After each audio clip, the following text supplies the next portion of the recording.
Hey, welcome to the first video of our software demo. Let's begin our exploration by setting up a new project. To do that, we'll start right here on the Projects tab and select Add New Project.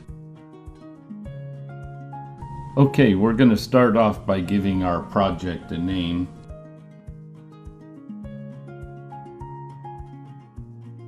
Now there are other fields here that you can fill in, but the only two fields that are required are the project name and the average labor rate.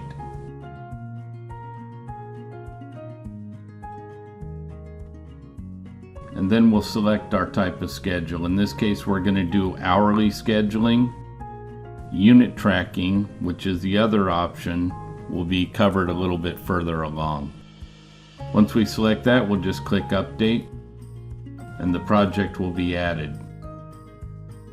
Now, before we close out this video, I just wanted to point out that we do have a training library accessible to you within the program. It's included on every page. You can just click on it. It'll open up our training library. In here is everything you need to get started, including the data for a sample project that you can use to create a project and test the software. There's also tutorials on every page. If you'll just click that, it'll take you to a video that will teach you everything you need to know about the respective page. Okay, so that's the project setup page. No big mystery there, very straightforward and easy to accomplish. Thanks for taking a look.